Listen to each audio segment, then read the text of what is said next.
Ryan Coogler really woke up and said, let's make history and chaos. Sinners is here and I definitely have to talk about it. Hello everyone, welcome back to the channel. I missed y'all, I hope you missed me too. If you haven't watched Sinners yet, what exactly are you waiting for, huh? We're talking Southern Gothic realness, blood-soaked musical numbers, and Michael B. Jordan playing twins, Ejima. Please grab your popcorn if you haven't, and maybe a therapist, because this ride, it's wild. From the jump, you feel the thick Mississippi heat choking you right through the screen. Haunted churches, creaky porches, sticky jazz bars. The cinematography gave haunted southern summer so hard I could smell the moonshine. Pitchfork literally called it a groundbreaking vampire musical, and even they undersold it, in my opinion. We're in 1932 Mississippi. Michael B. Jordan plays two brothers, giving us a double dose of danger and death as Smoke and Stack. Two brothers who return home with Chicago money and a dream to build a juke joint, a sanctuary, a place where their people can sing, dance, and breathe in a world that is trying to suffocate them. They buy a rundown sawmill from a local racist who obviously had it coming, and they start gathering their tribe. Smoke's estranged wife Annie, she's a force. She's thick, sensual, and deeply spiritual. She's like the soul of the story. Her strength isn't loud, but her love and quiet resistance, that's definitely felt. All of which grounds the chaos in the movie. I love Annie's casting because the main love interest in most Hollywood movies are on the lighter and less coffee side. But Ryan, he definitely did what other films refused to do, and he got it right. Then there's Mary, Stack's ex, played as Hallie Stanfield. She's not just the pretty face, she's also the tragic heartbeat of the film. Torn between safety and truth, the woman who wants freedom, even if it breaks her. And Sammy, this boy's voice could raise the dead, literally. His blues and gospel-infused melodies are laced with ancestral power. Every note he sings isn't just beautiful, it's revolutionary, a symphony. Sammy doesn't just sing, he channels the pain, joy, and protest of generations before him.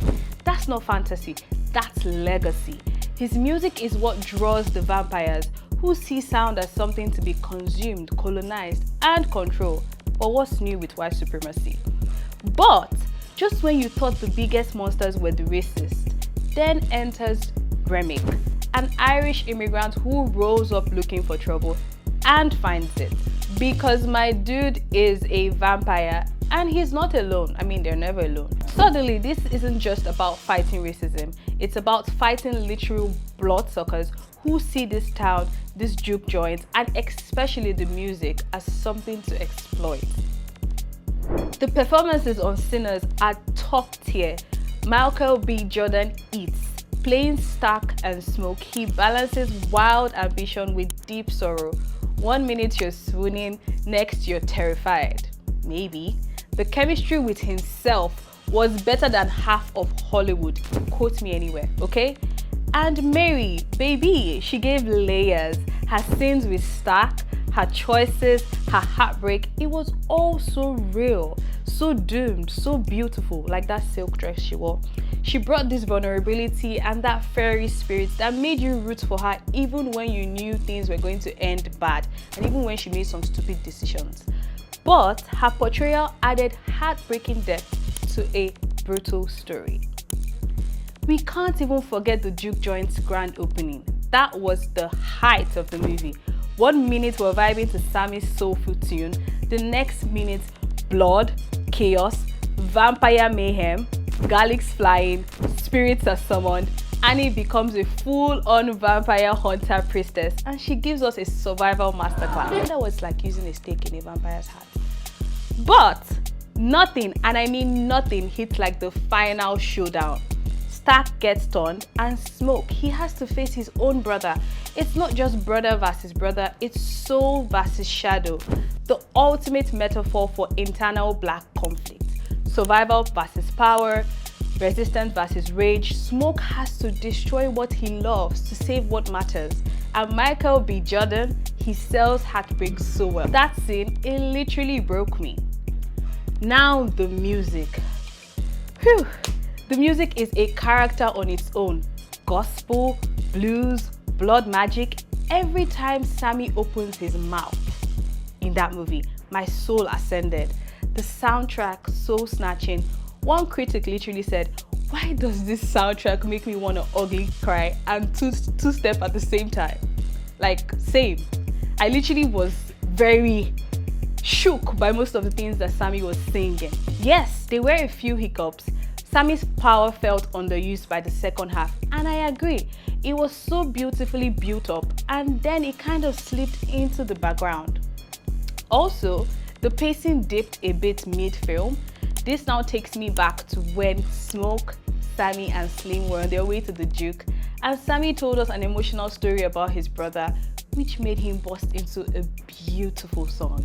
And the blues that left his lips, they were so powerful that it made that scene an important, pivotal, emotional moment in the movie. Craziest part is that scene was improvised. This just shows how talented the cast is and even the director at his job. So, what is Sinners really about? Yes, it's vampires and blood and drama, but underneath the fangs, it's a reckoning. It's a layered reflection of Black trauma, joy, legacy, and resistance. It asks, what do we preserve? What do we sacrifice? And how do we protect our spirits from being drained, literally and figuratively? Sinners is messy, it's bold, it's flawed, but baby, it's iconic. And whether you love it or not, you're going to feel something.